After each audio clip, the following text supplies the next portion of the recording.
ক্রিয়া প্রকল্পের আওতায় আমরা একটা প্ল্যান করছি। পুরুষ দলে কিছু লোক ছিল, তারপর নারী দলের মহিলারা ছিল, কিশোরীরা ছিল। সবাই মতামত নিয়ে জলবায়ু পরিবর্তনের যে আমাদের সংকট যে ছিল, এটা আমরা কিভাবে মোকাবেলা করতে পারি, কিভাবে আমরা আগাম উন্নত হতে পারি, এই প্ল্যানটা আমরা সবারই মতামত নিয়ে আমরা ইউনিয়ন পরিষদের মাধ্যমে আমরা জানাইছি।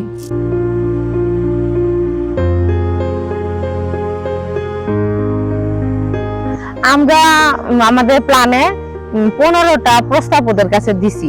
অলরেডি 9টা কাজ হয়েছে, বাকি আছে যে কয়টা কাজ সেগুলা ওদের কাছে আমরা ঘন ঘন এখন যোগাযোগ করতেছি আর প্রস্তাবিত রাখতেছি যে আমাদের কাজগুলা যত তাড়াতাড়ি ওরা করে দিতে পারে। সবচেয়ে বড় সমস্যা হলো রাস্তাঘাট, রাস্তাঘাটটা উঁচু করা, তারপরে হলো নিম্ন যে ঘর বাড়িগুলো বন্যার সময় যে ডুবে যায় এই ঘর বাড়িগুলো উঁচু করা, তারপরে আমি এই বন্যার সময় যে আশ্রয় কেন্দ্রে যে লোকজন যায় নারী পুরুষ কিশোরী, এই কিশোরী আর নারীদের আলাদা কক্ষে আলাদা বাথরুমের জন্য, এটার জন্য আমার দাবি জানাইছি। তারপরে বয়স্ক মানুষের জন্য এটা যে বন্যার সময় তখন তো নৌকাও পাওয়া যায় না, এটা নৌকার জন্য আমার দাবি জানাইছি।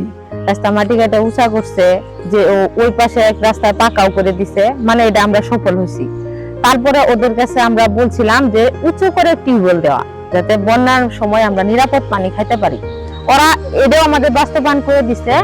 অলরেডি 4টা টিউবওয়েল আমাদের এই গ্রাম জুড়ে স্থাপন হয়েছে। আবার বলা হয়েছিল যে আশ্রয় কেন্দ্রে নারী বান্ধব টয়লেটের ব্যবস্থা, তারপরে মেয়েদের আলাদা টয়লেটের ব্যবস্থা করছিল। আমি খুবই কৃতজ্ঞতা প্রকাশ করছি যে ইএসডিএ সুইডেন সরকার এবং মানুষের জন্য ফাউন্ডেশনকে, যে আমাদের মতো নারীদেরকে তারা আগায় নেওয়ার একটা প্রজেক্ট তৈরি করছে।